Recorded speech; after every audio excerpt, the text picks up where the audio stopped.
श्री गणेशाय नमः। षडलिंग स्वरूप प्रणव का महात्म्य, उसके सूक्ष्म रूप अर्थात ओमकार और स्थूल रूप अर्थात पंचाक्षर मंत्र का विवेचन। उसके जप की विधि एवं महिमा, कार्य ब्राह के लोकों से लेकर कारुण रुद्र के लोकों का विवेचन करके कालातीत पंचावरण विशिष्ट शिवलोक के अनिवार्य चनीय वैभव का निरूपण तथा शिव भक्तों के सत्कार की महत्ता। ऋषि बोले, प्रभु महामुने, आप हमारे लिए क्रमशः षडलिंग स्वरूप प्रणव का महात्म्य तथा शिव भक्त के पूजन का प्रकार बताइए। सूत जी ने कहा, महर्षियों, आप लोग तपस्या के धनी हैं। आपने यह बड़ा सुंदर प्रश्न उपस्थित किया है, किंतु इसका ठीक ठीक उत्तर महादेव जी ही जानते हैं, दूसरा कोई नहीं। यथापि भगवान शिव की कृपा से मैं इस विषय का वर्णन करूंगा। मैं भगवान शिव हमारी और आप लोगों की रक्षा का भारी भार बारंबार स्वयं ही ग्रहण करें। नाम है प्रकृति से उत्पन्न संसार रूपी महासागर का। माफ कीजिए। प्रणव इससे पार करने के लिए दूसरी नाव है, इसलिए इस ओमकार को प्रणव की संज्ञा देते हैं। ओमकार अपने जप करने वाले साधकों से कहता है, प्रपंच नहीं है, वह तुम लोगों के लिए। अतः इस भाव को लेकर भी ज्ञानी पुरुष ओम को प्रणव नाम से जानते हैं। इसका दूसरा भाव यह है, प्रकर्षेण न नयेत वह युष्मान मोक्षति इति वा प्रणव, अर्थात यह तुम सब उपासकों को बलपूर्वक मोक्ष तक पहुंचा देगा।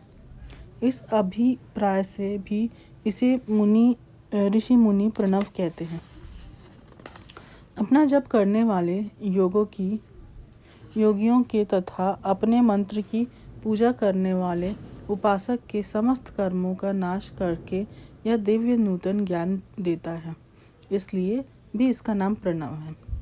उन माया रहित महेश्वर को ही नव अर्थात नूतन कहते हैं। वे परमात्मा प्रकृष्ट रूप से नव अर्थात शुद्ध रूप है, इसलिए प्रणव कहलाते हैं। प्रणव साधकों को नव अर्थात नवीन शिव स्वरूप कर देता है, इसलिए भी विद्वान पुरुष उसे प्रणव के नाम से जानते हैं। अथवा प्रकृष्ट रूप से नव दिव्य परमात्मा ज्ञान प्रकट करता है, इसलिए वह प्रणव है। प्रणव के दो भेद बताए गए हैं, स्थूल और सूक्ष्म।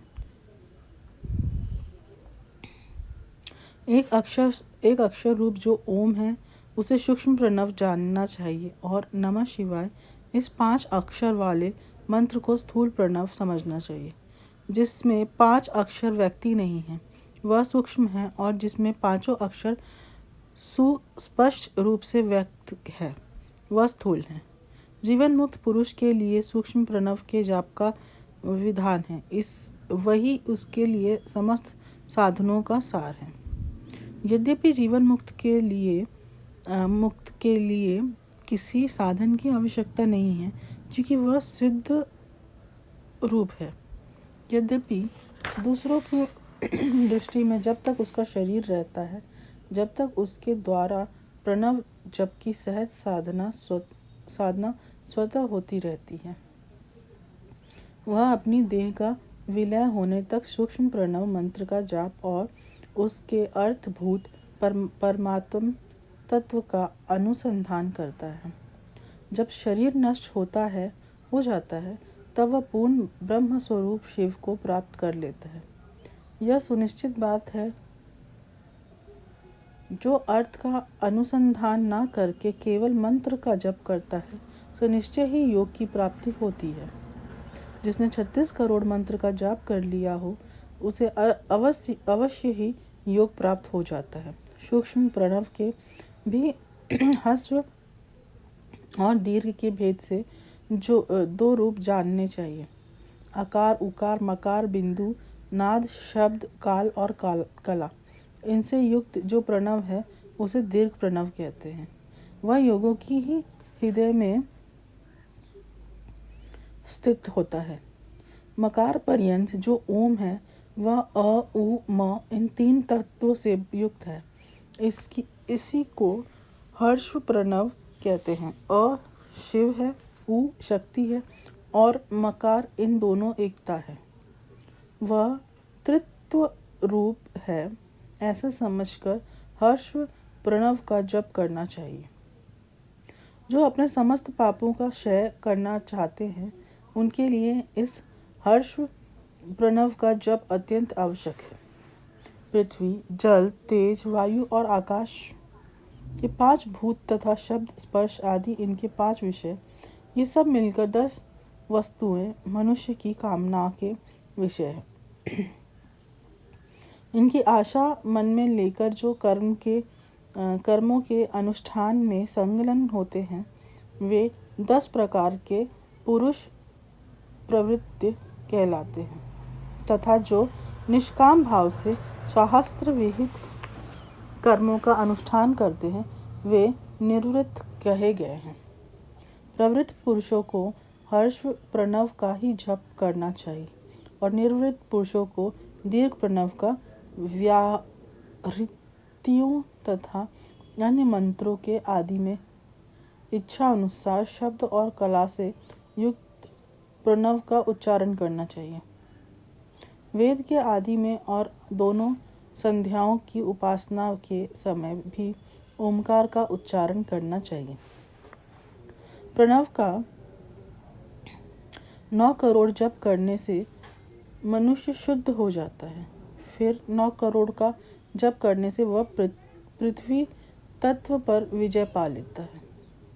तत्पश्चात पुनः 9 करोड़ का जप करके वह जल तत्व को जीत लेता है। पुनः 9 करोड़ तप से अग्नि तत्व पर विजय पाता है। तदनंतर फिर 9 करोड़ का जप करके वह वायु तत्व पर विजय पाता है। फिर 9 करोड़ों के जप से आकाश को अपने अधिकार में कर लेता है। इसी प्रकार 9 करोड़ों का जप करके वह क्रमशः गंध, रस, रूप, स्पर्श और शब्द पर विजय पाता है। इसके बाद फिर 9 करोड़ों का जप करके अहंकार को भी जीत लेता है। इस तरह 108 करोड़ प्रणव का जप करके उत्कृष्ट बोधों को प्राप्त हुआ पुरुष शुद्ध योग का लाभ करता है। शुद्ध योग से युक्त होने पर वह जीवन मुक्त हो जाता है, इसमें संशय नहीं है। सदा प्रणव का जप और प्रणव रूपी शिव का ध्यान करते करते समाधि में स्थित हुआ महायोगी पुरुष साक्षात शिव ही है, इसमें संशय नहीं है। पहले अपने शरीर में प्रणव के ऋषि, छंद और देवता आदि का न्यास करके फिर जप आरंभ करना चाहिए। आकार आदि मात्रिका वर्णों से युक्त प्रणव का अपने अंगों में न्यास करके मनुष्य ऋषि हो जाता है। मंत्रों के 10 विध संस्कार, मात्रिकान्यास तथा षण ध्वनि शोधन से प्राप्त हो जाता है। प्रवृत्ति तथा प्रवृत्ति निवृत्ति से मिश्रित भाव वाले पुरुषों के लिए स्थूल प्रणव का जप ही अभिष्ट साधक होता है। क्रिया, तप और जप के योग से शिव योगी 3 प्रकार के होते हैं, जो क्रमशः क्रिया योगी, तपो योगी और जप योगी कहलाते हैं। जो धन आदि वैभव से पूजा सामग्री का संचय करके हाथ आदि अंगों में से नमस्कार आदि क्रिया करते हुए ईश देव की पूजा में लगा रहता है, वह क्रिया योगी कहलाता है। पूजा में संलग्न रहकर जो परिमित भोजन करता है, ब्रह्मा इंद्रियों को जीतकर वश में किए रहता है, और मन को भी वश में करके परद्रोह आदि से दूर रहता है, वह तपोयोगी कहलाता है। इन सभी सद्गुणों से युक्त होकर जो सदा शुद्ध भाव से रहता है तथा समस्त काम आदि दोषों से रहित हो शांति चित्त से निरंतर जप किया करता है, उसे महात्मा पुरुष जप योगी मानते हैं। जो मनुष्य 16 प्रकार के उपचारों से शिव योगी महात्माओं की पूजा करता है, वह शुद्ध होकर शालोक्य आदि के क्रमशः उत्तरोत्तर उत्कृष्ट मुक्ति को प्राप्त कर लेता है। द्विजो, अब मैं जप योग का वर्णन करता हूँ, तुम सब लोग ध्यान देकर सुनो। तपस्या करने वाले के लिए जप का उद्देश्य किया गया है, क्योंकि वह जप करते करते अपने आप को सर्वथा शुद्ध अर्थात निष्पाप कर लेता है। ब्राह्मणों, पहले नमः पद हो, उसके बाद चतुर्थी विभक्ति में शिव शब्द को पंचतत्वात्मक नमः शिवाय मंत्र होता है। इसे शिव पंचाक्षर कहते हैं। यह स्थूल प्रणव रूप है। इस पंचाक्षर के जप से ही मनुष्य संपूर्ण सिद्धियों को प्राप्त कर लेता है। पंचाक्षर मंत्र के आदि में ओमकार लगाकर ही सदा उसका जप करना चाहिए। द्विजो, गुरु के मुख से पंचाक्षर मंत्र का उद्देश्य पाकर जहाँ सुख पूर्वक निवास किया जा सके, ऐसे उत्तम भूमि पर महीने के पूर्व पक्ष शुक्ल में प्रतिपदा से आरंभ करके कृष्ण पक्ष की चतुर्दशी तक निरंतर जप करता है। माघ और भादों के महीने अपना विशिष्ट महत्व रखते हैं। यह समय सब समयों से उत्तमोत्तम माना गया है। साधक को चाहिए कि वह प्रतिदिन एक बार परिमित भोजन करे, मौन रहे, इंद्रियों को वश में रखे, अपने स्वामी एवं माता पिता की नित्य सेवा करे। इस नियम से रहकर जप करने वाला पुरुष 1,000 जप में से ही शुद्ध हो जाता है, अन्यथा वह ऋणी होता है।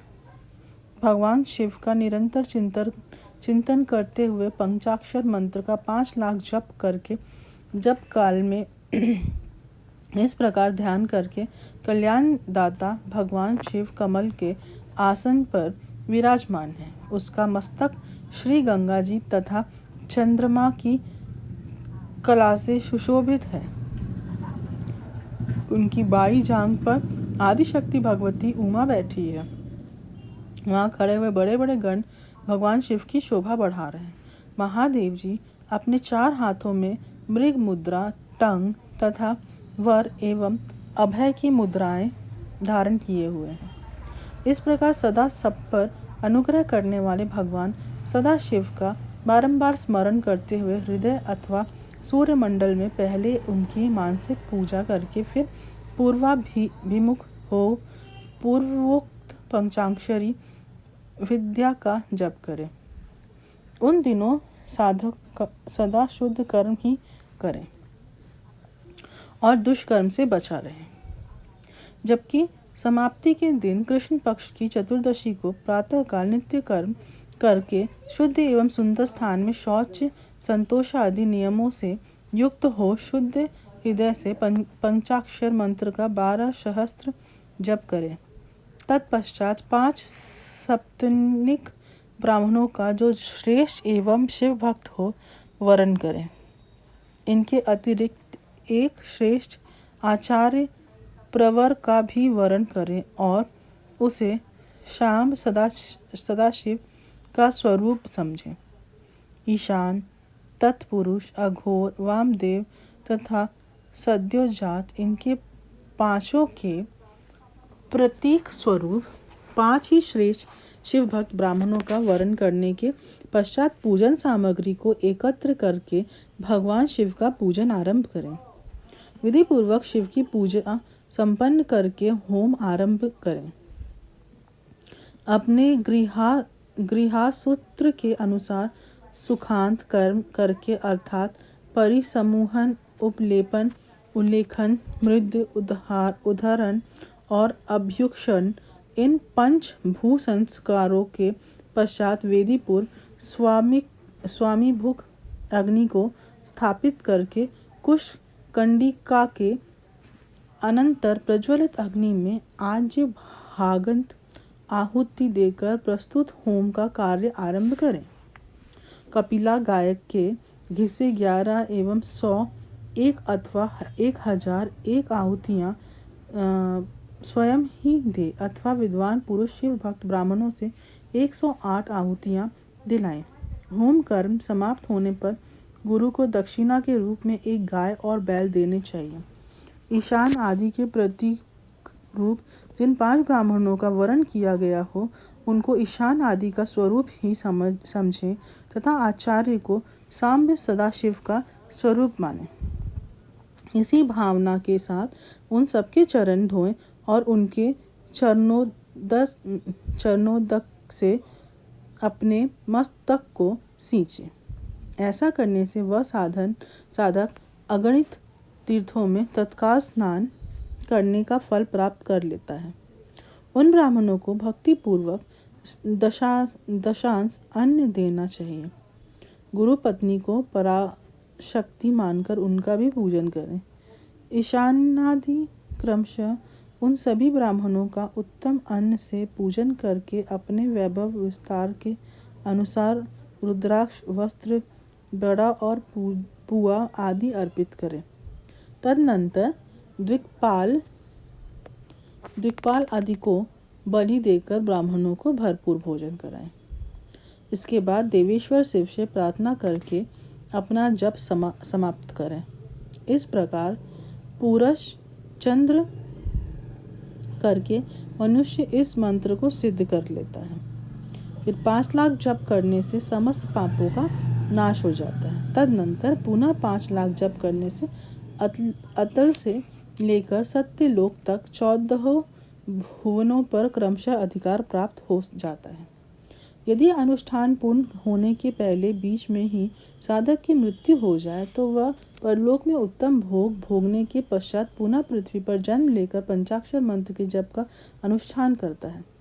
समस्त लोगों का ऐश्वर्य पाने के पश्चात ही मंत्र को सिद्ध करने वाला पुरुष यदि पुनः 5 लाख जप करे तो उसे ब्रह्मा जी का सामीप्य प्राप्त होता है। पुनः 5 लाख जप करने से सारूप्य नामक ऐश्वर्य प्राप्त होता है। 100 लाख जप करने से वह साक्षात ब्रह्मा के समान हो जाता है। इस तरह कार्य ब्रह्मा अर्थात हिरण्यगर्भ का सायुज्य प्राप्त करके वह उस ब्रह्मा का प्रलय होने तक उस लोक में यथेष्ट भोग भोगता है। फिर दूसरे कल्प का आरंभ होने पर वह ब्रह्मा जी का पुत्र होता है। उस समय फिर तपस्या करके दिव्य तेज से प्रकाशित हो वह क्रमशः मुक्त हो जाता है। पृथ्वी आदि कार्य स्वरूप भूतों द्वारा पाताल से लेकर सत्यलोक पर्यंत ब्रह्मा जी के 14 लोक क्रमशः निर्मित हुए। सत्यलोक से ऊपर क्षमालोक तक जो 14 भुवन हैं वे भगवान विष्णु के लोक हैं। क्षमालोक से ऊपर शुचि लोक पर्यंत 28 भुवन स्थित है। शुचि लोक के अंतर्गत कैलाश में प्राणियों का संहार करने वाले रुद्रदेव विराजमान हैं। शुचि लोक से ऊपर अहिंसा लोक पर्यंत 56 भुवनों की स्थिति है। अहिंसा लोक का आश्रय लेकर जो ज्ञान कैलाश नामक नगर शोभा पाता है उसमें कार्यभूत महेश्वर सबको अदृश्य करके रहते हैं। अहिंसा लोक के अंत में काल चक्र की स्थिति है। यहाँ तक महेश्वर के विराट स्वरूप का वर्णन किया गया। वहीं तक लोकों का तिरोधान अथवा लय होता है। उससे नीचे कर्मों का भोग है और उससे ऊपर ज्ञान का भोग। उससे नीचे कर्म माया है और उसके ऊपर ज्ञान माया। अब मैं कर्म माया और ज्ञान माया का तात्पर्य बता रहा हूँ। माँ का अर्थ है लक्ष्मी। उससे कर्म भोग याद प्राप्त होता है, इसलिए वह माया अथवा कर्म माया कहलाती है। इसी तरह माँ अर्थात लक्ष्मी से ज्ञान भोग या अर्थात प्राप्त होता है, इसलिए उसे माया या ज्ञान माया कहा गया है। उपर्युक्त सीमा से नीचे नश्वर भोग है और ऊपर नित्य भोग, उससे नीचे ही तिरोधान अथवा लय है। ऊपर नहीं, वहाँ से नीचे ही कर्म में पाशों द्वारा बंधन होता है। ऊपर बंधन का सदा अभाव है, उससे नीचे ही जीव सकाम कर्मों का अनुसरण करते हुए विभिन्न लोकों और योनियों में चक्कर काटते हैं। उससे ऊपर के लोकों में निष्काम कर्म का ही भोग बताया गया है। बिंदु पूजा में तत्पर रहने वाले उपासक वहाँ से नीचे के लोकों में ही घूमते हैं। उसके ऊपर तो निष्काम भाव से शिवलिंग की पूजा करने वाले उपासक ही जाते हैं। बिंदु पूजा में तत्पर रहने वाले उपासक वहाँ से नीचे के लोकों में ही घूमते हैं। उसके ऊपर तो निष्काम भाव से शिवलिंग की पूजा करने वाले उपासक ही जाते हैं।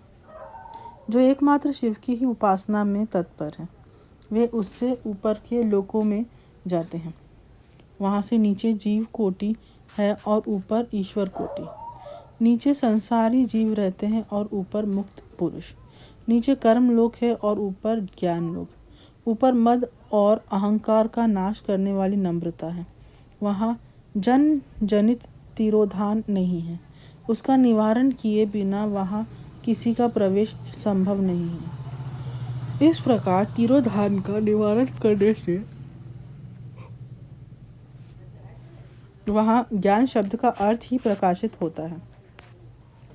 आदि भौतिक पूजा करने वाले लोग उससे नीचे के लोकों में ही चक्कर काटते हैं।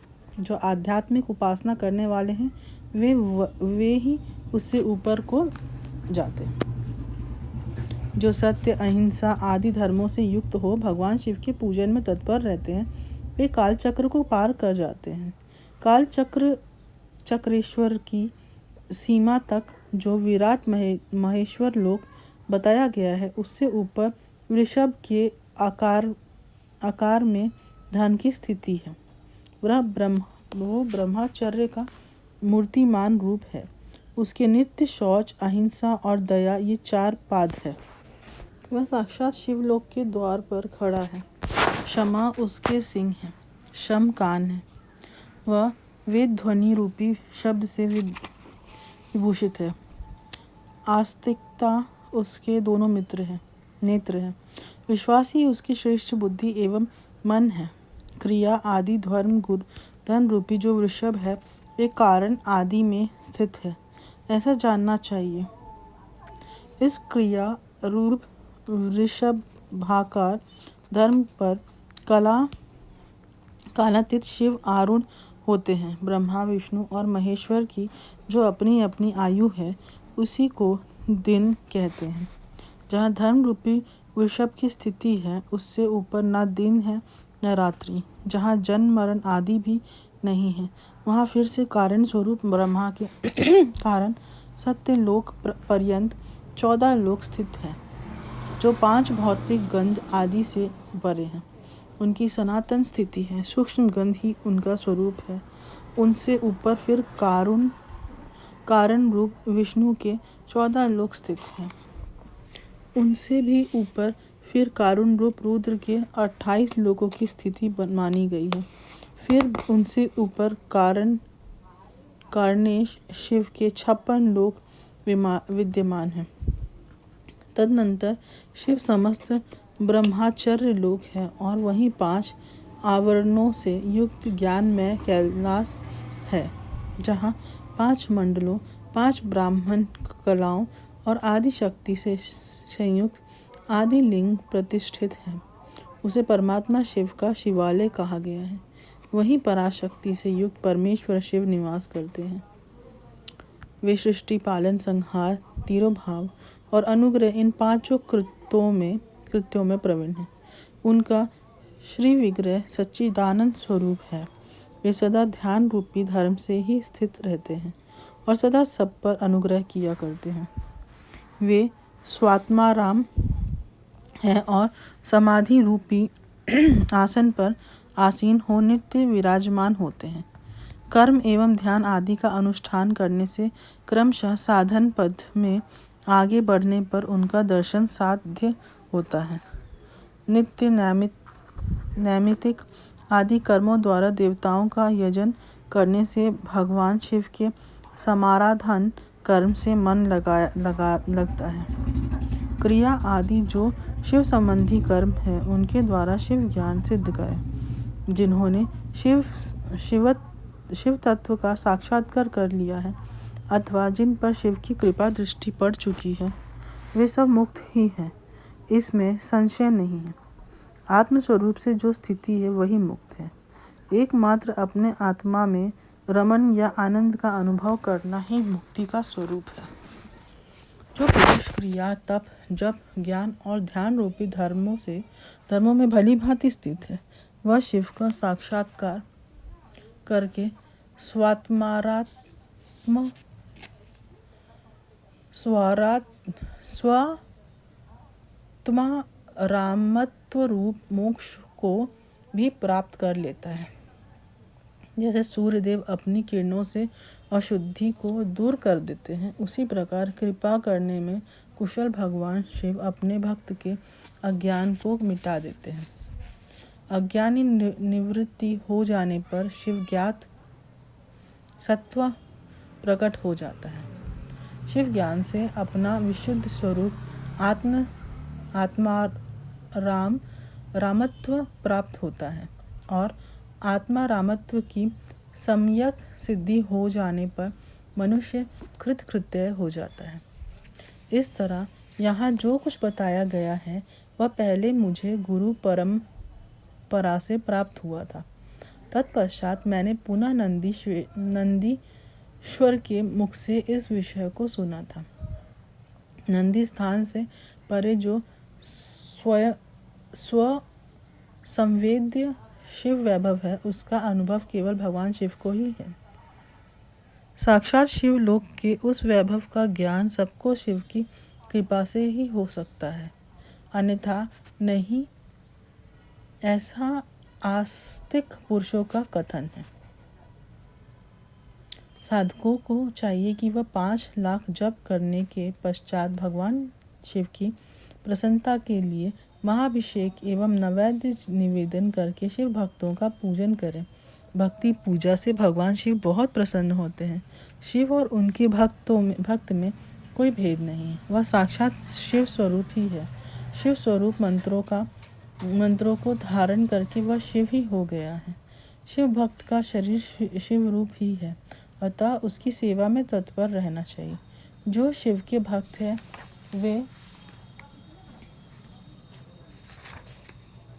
वे लोक और वेद की सारी क्रियाओं को जानते हैं।